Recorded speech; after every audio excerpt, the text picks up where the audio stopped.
Selamat malam Bapak Ibu semua. Kalau tidak berkeberatan, apakah Bapak Ibu boleh maju ke depan supaya kan lebih enak ya daripada jauh-jauh gitu kan. Biarlah roh Tuhan yang ada di dalam kita itu membuat kita panas, mengalahkan suhu yang lagi dingin di luar. Mungkin itu kita perlu karena beberapa hari ini kan panas ya. Jadi kita perlu untuk dingin, tetapi itu tidak membuat kita dingin gitu ya, tetapi tetap membuat kita bersemangat di dalam Tuhan. Amin. Oke. Bapak Ibu, kita sudah belajar hampir ini sekitar di minggu yang ketiga ya, sekitar di minggu yang ketiga tentang bagaimana Kristus itu menjadi yang terutama, hanya Tuhan Yesus saja. Pastinya Bapak Ibu sudah baca ya di dalam Roma 15 ayat yang 18. Atau ada yang belum baca? Pasti baca ya, tapi ini saya pakai dengan bahasa saya sendiri kurang lebihnya ya. Di sini boleh Pak ditampilkan? Roma 15 ayat yang 18.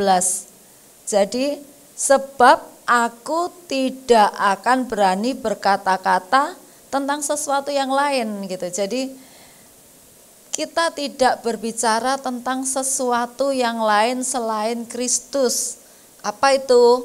Mungkin ketakutan, mungkin kekhawatiran, mungkin kesombongan kita, atau mungkin apa? Kegagalan kita.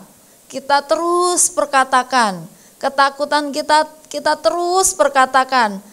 Masa lalu kita yang sepertinya kita nggak bisa bergerak maju, terus membayang-bayangi kita. Di sini dikatakan saya tidak akan mengatakan tentang sesuatu yang lain selain Kristus ya. Jadi mari kita sama-sama taruh di hati kita tentang semua ketakutan, kekhawatiran mungkin, kegagalan kita, hal-hal yang di masa lalu ataupun ketakutan, kekhawatiran akan hal-hal yang belum pasti terjadi, kita sudah memikirkannya gitu ya. Jadi ada orang yang anaknya masih SD, dia sudah memikirkan nanti anaknya itu SMA pakai baju apa. Saking khawatirnya gitu ya Bapak Ibu. Jadi mari kita mungkin kita tidak hanya mengatakan dengan perkataan kita, tetapi yang ada di dalam jiwa kita itu loh, itu jauh lebih kuat berbicaranya daripada mulut kita.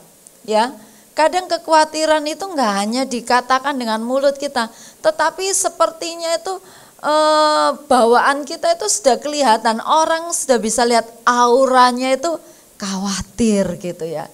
Auranya itu takut, cemas, lebih dari yang keluar dari mulutnya gitu ya.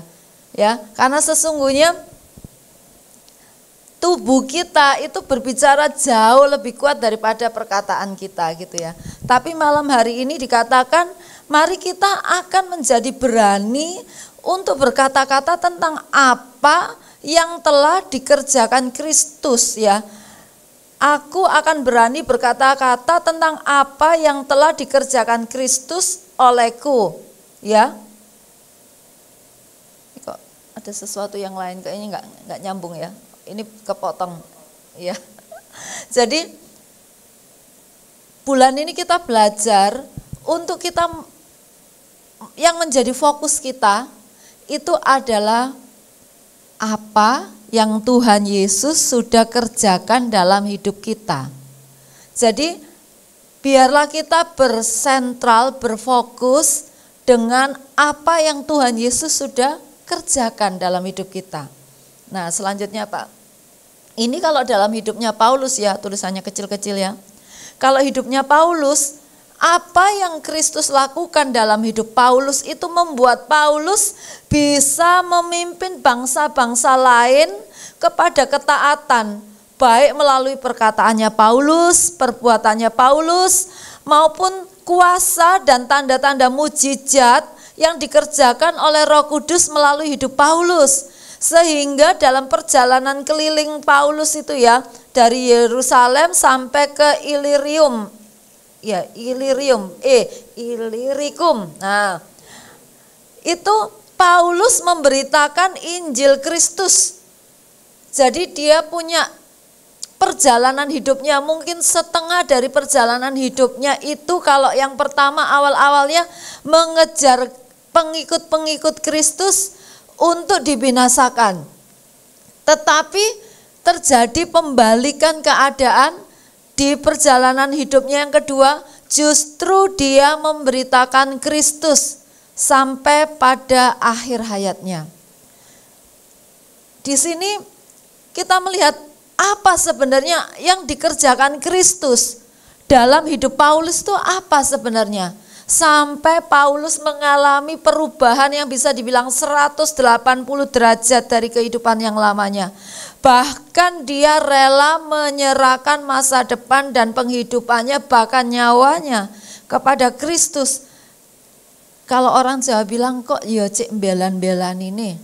Memangnya apa yang dikerjakan Kristus sampai Paulus mau melakukan seperti itu? Selanjutnya Pak, yang nomor 3, slide nomor, di sini ya. Yang Kristus telah lakukan, di sini yang pertama itu Kristus memulihkan identitas dari hidup Paulus.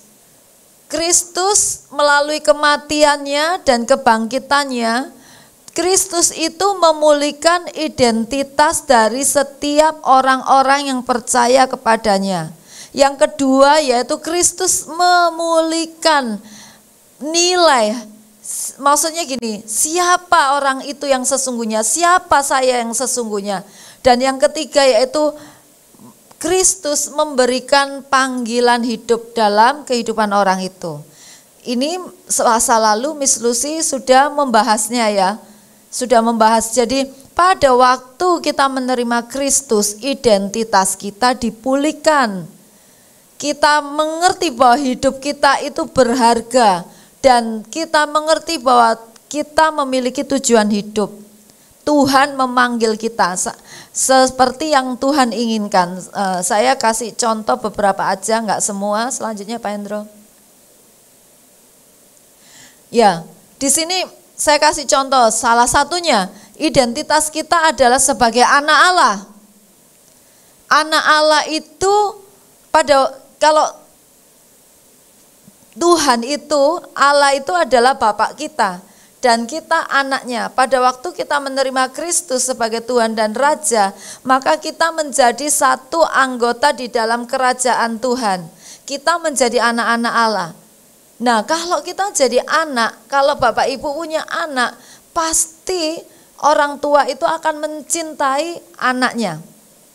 Dan pada akhirnya orang tua itu akan mewariskan yang terbaik yang dimiliki oleh seorang tua kepada anaknya. Itu adalah identitas kita kalau kita jadi anak Allah, kita dicintai dan kita menjadi pewaris. Kalau Alkitab bahasa Inggris ngomong gini, all I have is your. Apa yang Bapak punya itu anak punya. Ya, jadi semua yang Bapak surga miliki itu sesungguhnya kita memilikinya. Tapi dalam perjalanan hidup kita banyak kita gagal paham. Banyak kali kita enggak mengerti bahwa kita adalah pewaris. Kita memiliki seluruh yang Tuhan punya. Dan kita tidak bisa mengoperasikannya gitu ya, tidak bisa menikmatinya. Selanjutnya yang tadi, kalau kita ini ciptaan tertinggi, nilai kita berarti kita serupa dengan Allah. Kita mulia, kita luhur, kita sempurna. Tapi dalam perjalanan hidup kita, kadang kita merasa kalau bertemu dengan orang kita nggak berani mengangkat muka kita. Karena kita merasa nilai kita lebih rendah dibanding dengan orang-orang yang kita jumpai. Pada waktu kita bicara, kita nggak bisa ngomong. Saya mengenal ya anak-anak ini. Kalau bicara itu nggak bisa buka mulutnya. Jadi kalau ngomong gitu. Jadi kalau mama ditanya sudah makan? Sudah. Tadi makan apa? Sayur asem gini-gini. dia nggak bisa buka mulutnya. Kenapa? Karena dia tidak percaya dengan dirinya. Dia nggak pede dengan dirinya. Sampai saya harus mengajari, buka mulut, buka A. Kalau ngomong A, B, buka. Suaranya harus keluar, harus jelas. Kalau mungkin kita jadi guru di sekolah, mungkin ada anak-anak yang nggak berani bicara, lihat ke bawah, suaranya kecil gitu ya, atau menggumam gitu. Di sini dikatakan kita ini sempurna seperti Tuhan. Tapi dalam perjalanan hidup kita, kadang kita tidak mengerti bahwa kita sempurna seperti Tuhan. Kita masih punya pergumulan di area itu. Area minder mungkin, dan macam-macam ya. Saya nggak bahas ini terlalu dalam karena bukan ini yang sesungguhnya saya mau sampaikan. Terus kalau kita ini adalah ciptaan tertinggi, kita serupa dengan Tuhan, panggilan kita itu adalah sebagai penguasa semesta. Karena sesuai dengan kejadian, Tuhan memberi mandat kepada kita untuk menguasai alam semesta, menaklukkan, mengelola. Di firman di perjanjian baru dikatakan kita memerintah bersama dengan Kristus. Orang-orang yang menerima kasih karunia akan memerintah bersama dengan Kristus di dalam hidupnya. Bukan saja pada waktu di surga, tapi pada waktu kita hidup di dunia, kita memerintah bersama Kristus. Kita menaklukkan gunung-gunung yang sedang kita hadapi. Gunung keuangan mungkin, gunung sakit penyakit, atau gunung apa? Problema di dalam keluarga. Kita menaklukkan dan kita memerintah bersama Kristus. Kita menang. Ya.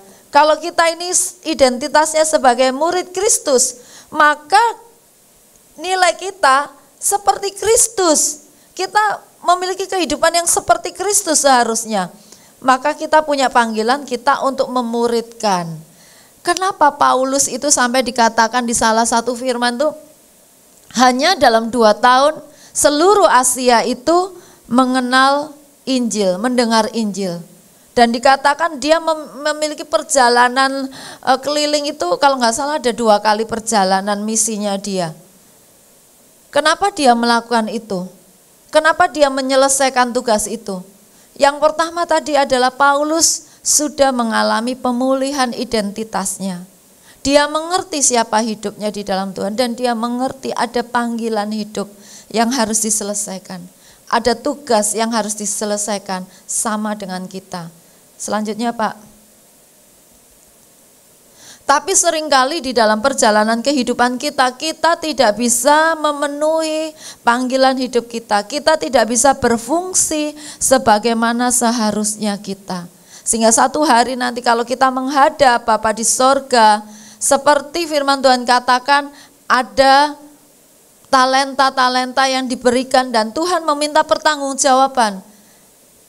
Apakah kamu sudah melipat gandakannya sesuai dengan yang aku berikan kepadamu? Satu hari Bapak Ibu, setiap kita akan mempertanggungjawabkan semua yang Tuhan sudah berikan dalam hidup kita. Dan Tuhan akan bertanya, apakah engkau sudah melipat gandakan itu? Apakah engkau sudah berfungsi sesuai dengan panggilanmu? Nanti jangan sampai kita, aku aja nggak tahu panggilanku apa. Haha. Pantas kita tidak berfungsi karena kita tidak tahu tempat kita. Ingat ya Bapak Ibu, kita ini seperti bagian puzzle yang kecil-kecil. Itu nggak bisa diganti oleh orang lain. Itu tempat kita. Kalau kita nggak fungsi, ya selamanya tempat itu akan kosong. Karena itu adalah tempatnya kita. Jadi jangan sampai Tuhan mau minta pertanggungjawaban, kita bilang, aku nggak ngerti Tuhan. Aku nggak ngerti tempatku selama ini. Saya ngobrol dengan beberapa orang, di usia yang hampir ke 50 tahun mereka bilang, aku nggak ngerti Tuhan memanggil aku untuk apa. Aku nggak mengerti bagianku ini apa di dalam tubuh Tuhan. Aku berfungsi sebagai apa di dalam tubuh Tuhan. Aku nggak ngerti panggilanku sebagai apa. Panggilan itu bukan berarti harus full time, tidak ya Bapak Ibu. Tapi berfungsi sebagai apa di dalam tubuh Kristus itu. Bukan hanya berupa rupa-rupa pelayanan, bukan. Tetapi Tuhan itu menciptakan kita dengan tujuan yang khusus. Masing-masing kita harus tahu, karena satu hari kita harus mempertanggungjawabkan itu di hadapan Tuhan. Di sini diperlukan kecerdasan rohani. Apa itu maksudnya kecerdasan rohani? Selanjutnya ada 3 hal yang kita mau belajar ya. Yang pertama kecerdasan rohani, kedua kita menjadi tumpangan untuk orang lain. Yang ketiga kita mengerti bahwa ini musim yang berbeda. Selanjutnya Pak, tentang kecerdasan rohani. Kecerdasan rohani itu yang pertama kita harus mengenal hatinya Tuhan. Kalau kita mengenal hatinya Tuhan itu maksudnya kita trust, kita percaya kepada Tuhan. Jadi dalam perjalanan hidup kita kalau ada sesuatu yang gak enak yang menimpa kita, ada sesuatu yang sepertinya itu kita kayak disolimi gitu ya, kita sepertinya kok kalah terus, kok gagal terus, kita kok sepertinya gak berhasil, kita apa yang kita doakan kok gak dijawab. Kita harus mengenal hatinya Tuhan. Kita harus percaya bahwa Tuhan tidak pernah berbuat jahat kepada kita. Kita harus percaya bahwa kita ini adalah anak-anak yang dicintai Tuhan. Kita harus, itu dulu poin utama. Kalau kita tidak pernah mengenal hatinya Tuhan, nanti dikit-dikit kita merasa, iya Tuhan gak sayang aku. Ya aku ini gak didengarkan doaku. Tuhan mengabaikan aku, Tuhan melupakan aku, Tuhan meninggalkan aku. Itulah yang diinginkan oleh si jahat. Si jahat melepaskan setiap hari itu tuduhan-tuduhan dan intimidasi yang membuat kita tidak bisa berfungsi sebagaimana seharusnya. Kalau kita kecil kekuatan kita akan menjadi tawar hati. Kalau kita tawar hati, maka kecil kekuatan kita. Kalau kita tidak mempercayai bahwa Tuhan itu mengasihi kita, nanti kita akan, maksudnya gini, seperti kayak burung itu mau terbang tinggi, tapi diikat kakinya itu dengan tali sepanjang 5 meter aja. Jadi sudah sampai 5 meter, dia akan jatuh lagi. 5 meter, jatuh lagi. Sudah mau tinggi lagi, nanti jatuh lagi. Ya Tuhan gak mengasihi aku, Tuhan meninggalkan aku, Tuhan gak peduli aku, Tuhan gak menjawab doaku. Aku ini gak diperhatikan Tuhan. Lari-larinya ke situ terus gak percaya. Nanti apa-apa gini, misal berkonflik sama orang lain, nanti yang jadi korban Tuhan, meninggalkan Tuhan, gak mau bergereja, gak mau beribadah. Semuanya itu Tuhan disalahkan gitu ya. Tapi mari kita memiliki kecerdasan rohani. Yang pertama apa itu kecerdasan rohani? Kita percaya bahwa Tuhan itu baik. Tuhan gak punya rancangan yang jahat. Rancangan yang buruk untuk hidup kita Tuhan nggak punya itu sama sekali. Firman-Nya mengatakan seperti itu ya di Yeremia itu. Terus yang kedua kita harus mengenali tadi identitas, nilai dan panggilan hidup kita. Ini berbicara tentang pemulihan gambar diri. Kalau kita tidak mengalami pemulihan gambar diri seperti Paulus ya, saya langsung masuk contohnya dulu, nanti saya balik ke situ lagi Pak Hendro. Contohnya di situ ada Yabes, ada Daud, ada Paulus. Kita tahu Yabes itu lahir dengan sepertinya orang tuanya sudah mengutuki dia sendiri ya. Ini anak yang membuat aku menderita gini. Bayangin kita dipanggil, kan nama itu kan dipanggil ya. Panggil setiap hari. Kenapa saya kasih nama anak saya Yael? Kenapa? Karena Tuhan itu sudah menaruh sebelum saya hamil nama itu. Dan itu adalah pahlawannya Tuhan. Wanita yang perkasa di dalam Tuhan. Jadi setiap kali ada yang panggil apa enggak? Panggil yang betul, Yael. Sekalipun kadang kita panggil Cece, panggil Yael. Itu seperti apa? Kita sedang memanggil panggilannya keluar. Kita seperti menubuatkan dia dan memanggil panggilannya keluar gitu ya.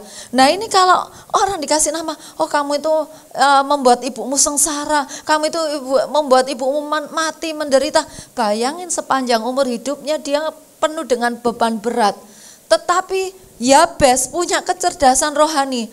Dia tidak menjadikan dirinya itu korban gitu. Iya, aku memang gini, aku menyengsarakan orang lain, aku membuat orang lain menderita. Iya, memang aku ini, nasibku ini seperti ini. Yabes tidak lakukan itu. Dia berseru-seru dengan Tuhan. Dia minta perkaranya dibela oleh Tuhan sampai dia mengalami kemenangan. Dan Tuhan memperluas kapasitasnya. Mari Bapak Ibu, mungkin kalau hari-hari ini kita seperti nasib kita kok gini ya, kok gagal ya, kayak gini ya, kayak gini. Mungkin itu fakta. Tetapi mari kita berseru-seru kepada Tuhan sampai kuk itu diangkat dari kita. Sampai kita mengalami kemerdekaan di dalam Tuhan. Saya juga punya pergumulan dan saya masih berseru-seru kepada Tuhan sampai itu seperti kalau saya membayangkan itu seperti ada firman dikatakan gini, maka Yusuf keluar dari liang tutupan itu. Dan dia dalam satu waktu sekejap, dia berganti jadi budak, menjadi orang nomor 2 di Mesir.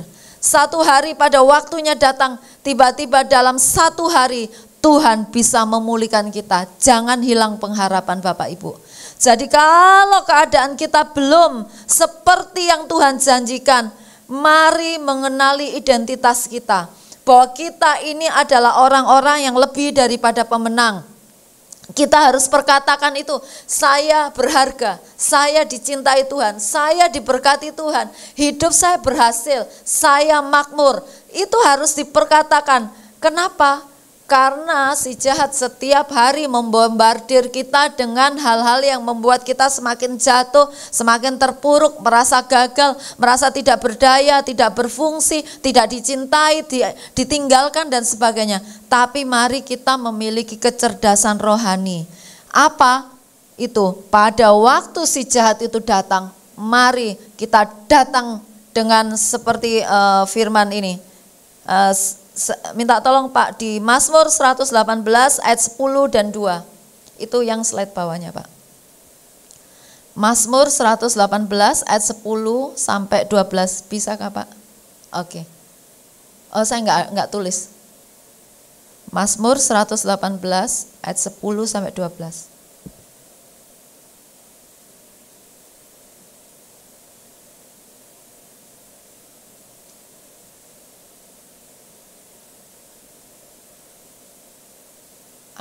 Di situ dikatakan segala bangsa mengelilingi aku, demi nama Tuhan sesungguhnya aku pukul mundur mereka. Ayat 11 Pak, mereka mengelilingi aku, ya mengelilingi aku, demi nama Tuhan sesungguhnya aku pukul mundur mereka. 12, mereka mengelilingi aku seperti lebah, mereka menyala-nyala seperti api duri, demi nama Tuhan sesungguhnya aku pukul mundur mereka.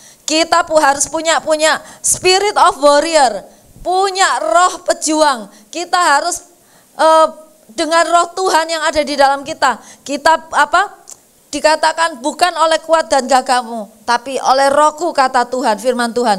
Kalau tantangan itu datang dalam hidup kita, kalau intimidasi itu datang ya, mari kita pukul mundur. Kalau dia bangkit 10 kali, kita pukul dia 10 kali. Bahkan firman Tuhan katakan sampai dia jatuh seperti lumpur di jalanan dan tidak bangkit-bangkit lagi. Itu firman Tuhan katakan seperti itu. Jadi kalau si jahat datang, iya memang aku ini gagal, iya memang aku gak punya duit, iya memang aku gak bisa, memang aku ini dari sonoy gini, mau apa? Ya aku memang gini, selamanya aku begini. Jangan Bapak Ibu. Mari kita memiliki kecerdasan rohani. Apa itu kecerdasan rohani? Yang pertama percaya bahwa Tuhan menyayangi kita, kita berharga. Yang kedua kenali identitas kita siapa di dalam Tuhan. Apa panggilan kita, apa fungsi kita di dalam Tuhan. Kita adalah raja-raja dan imam-imam. Kita orang-orang yang memiliki pengaruh, yang membawa pengaruh buat orang lain. Jadi kalau si jahat itu menjelaskan kepada kita sakit penyakit kita, atau menjelaskan kepada kita kesalahan kita, atau menjelaskan kepada kita dosa-dosa masa lalu kita, kalau itu belum dibereskan, mari bereskan. Tapi kalau sudah, dia terus ngomong, pukul mundur dengan firman Tuhan. Seperti Kristus, ada tertulis, ada tertulis, ada tertulis. Jangan menyerah, terus lakukan. Kalau memang itu yang kita hadapi hari lepas hari, terus lakukan. Daud juga memiliki hal yang sama. Dia pernah jatuh berzina dengan Batseba, tetapi dia mengakuinya di depan umum. Dia mengakui dosanya di depan umum. Jadi si jahat tidak bisa mendakwa dia lagi. Kenapa? Dia sudah mengadakan pertobatan di depan umum. Bahkan Mazmur berapa ya, 52 atau 55 saya lupa. Itu adalah Mazmur yang menuliskan tentang pertobatan Daud. Kalau kita punya dosa, kalau kita mau bertobat, mari kita mengakuinya. Bahkan mungkin kita datang ke pemimpin kita minta didoakan, dikatakan kalau ada yang sakit, mengaku dosa, ditumpangi tangan, dikasih minyak, sembuh. Jadi ada hal-hal yang kadang-kadang bisa seperti itu. Tetapi Daud juga punya problem yang belum selesai. Dia mengerti bahwa dirinya itu dicintai Tuhan. Jadi dia nggak mau. Pada waktu Tuhan memberi nama anaknya Jedidiah, ya Jedidaya itu loh. Dia nggak mau Salomo itu dikasih nama anak yang dicintai Tuhan. Jedidaya itu kan artinya anak yang dicintai Tuhan. Kenapa? Karena Daud mengerti orang yang dicintai Tuhan itu nggak enak. Pikirannya Daud loh ya. Kenapa harus mengalami ini, ujian ini. Jadi dia kasih nama anaknya Salomo. Damai, aman, peace, damai. Dia minta aman-aman aja, aman-aman gitu ya. Dia juga punya hal-hal yang harus diselesaikan. Sama seperti Paulus, kalau Paulus tidak selesai pada waktu dia melayani orang, dia akan seperti, kamu dulu yang kejar-kejar, kamu dulu yang bunuh bapak ibuku. Itu pasti akan membuat Paulus tidak bisa melayani. Tetapi setiap kita harus berproses. Kita harus berproses. Kalau memang ada hal-hal yang belum selesai dari hidup kita, jangan berhenti. Mari kita bergerak dengan Tuhan. Mari kita menyelesaikan dengan Tuhan. Tetapi kalau si jahat terus mengintimidasi kita, terus mendakwa kita, mari kita memiliki kecerdasan rohani, ya. Yang ketiga tadi kecerdasan rohani, Pak Hendro.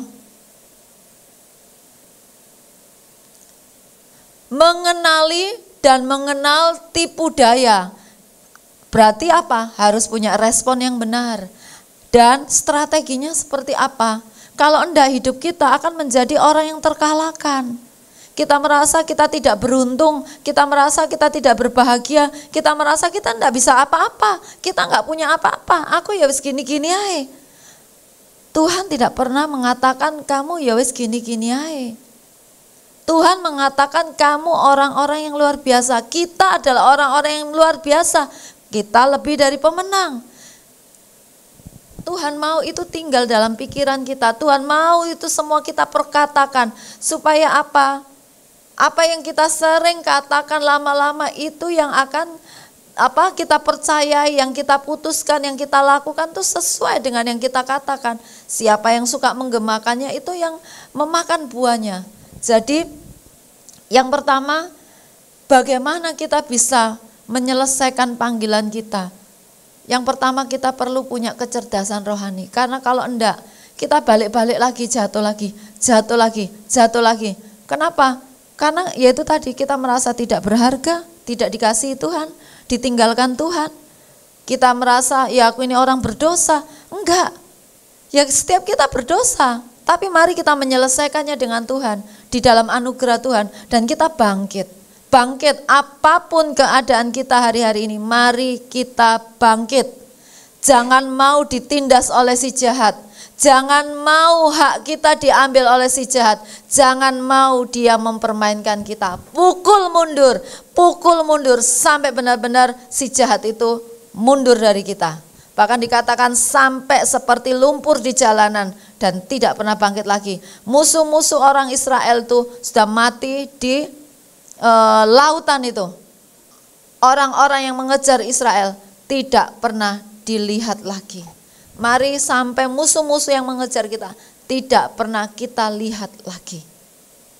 Selanjutnya yang kedua, yang pertama adalah kecerdasan rohani, yang kedua adalah memberi tumpangan.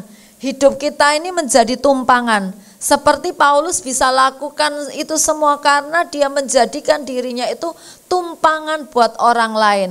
Bisa di dalam 1 Korintus 9, agak panjang ya Bapak Ibu firman ini di 1 Korintus ini.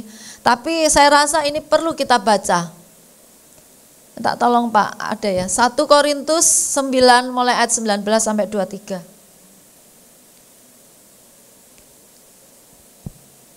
Kalau Bapak Ibu bawa Alkitab atau gadget rohani, boleh dibaca, direnungkan pelan-pelan, saya akan baca pelan-pelan.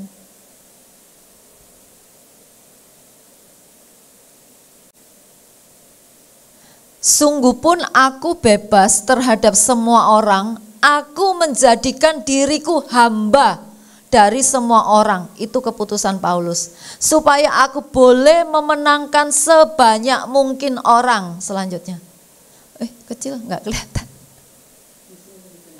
Oke, maaf.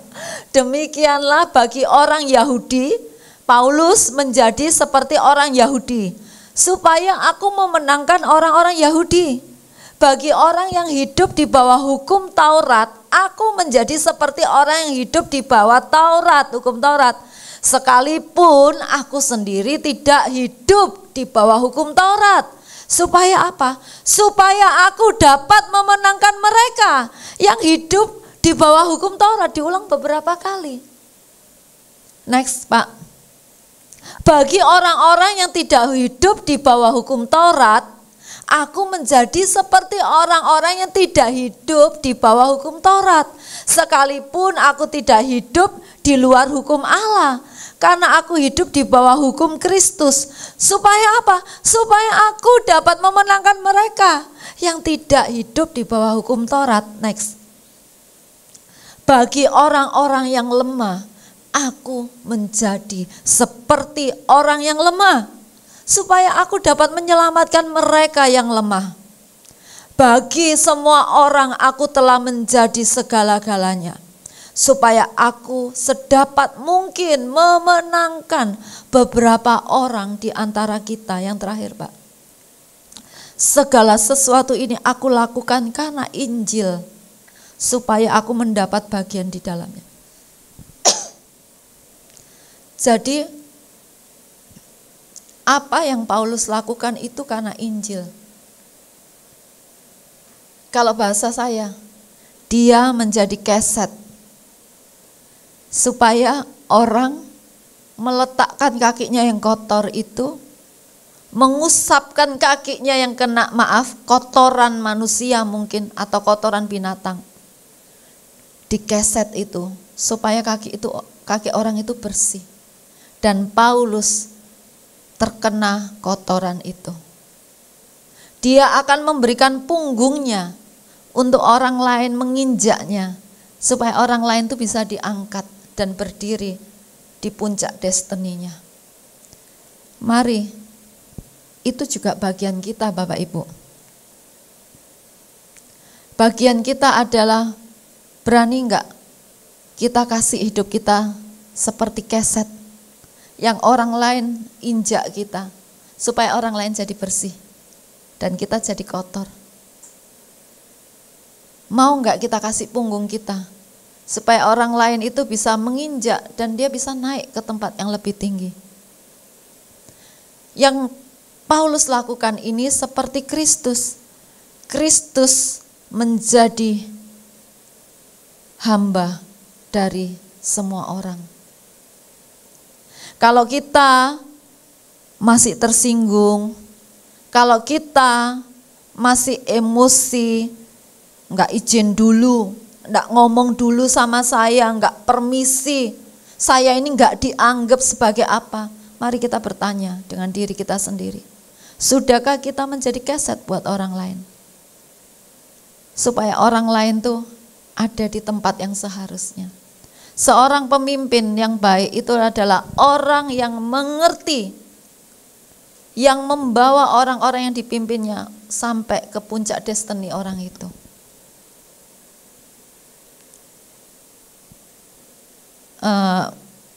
Yang itu Pak, yang ini sebelumnya Pak.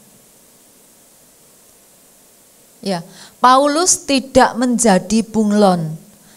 Yang artinya dia bukan tidak punya pendirian, tetapi dia menjadikan dirinya hamba bagi semua orang. Dan ia mengenakan belas kasihan. Apakah kita mau jadi hamba dari semua orang? Kita tahu loh firman ini. Saya juga tahu firman ini. Kalau engkau mau jadi yang terbesar, Kalau engkau mau jadi yang terutama, hendaklah engkau jadi hamba dari semua orang. Hendaklah engkau menjadi hamba dari semua orang.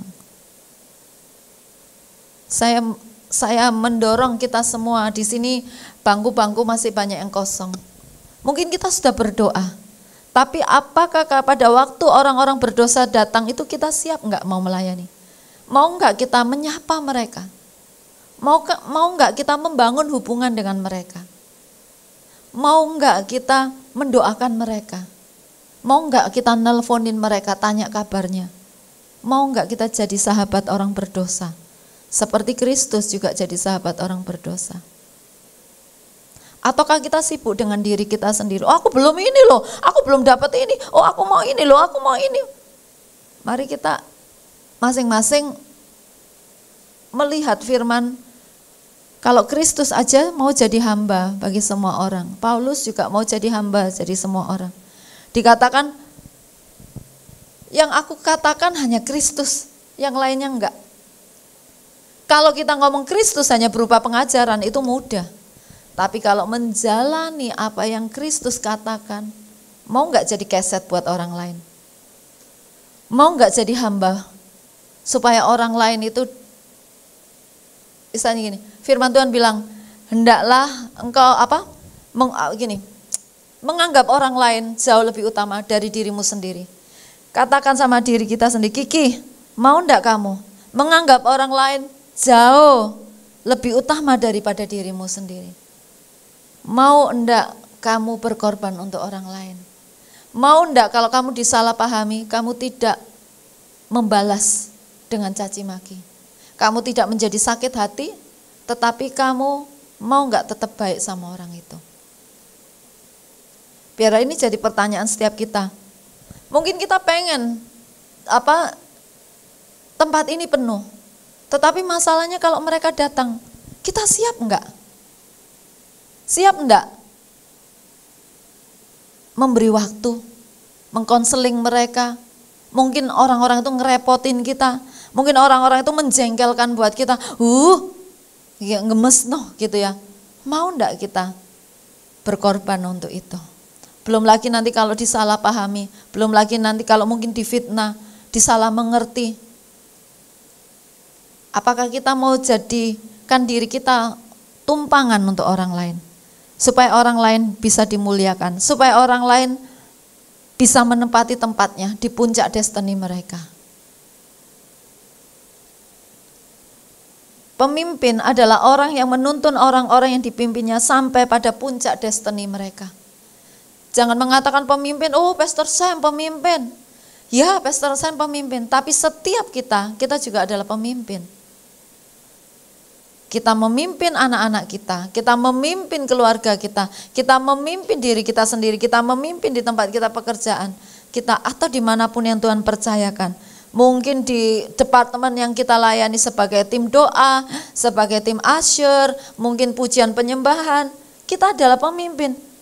Mau enggak kita menolong orang-orang itu sampai ke puncak destiny mereka, sampai ke puncak panggilan hidup mereka?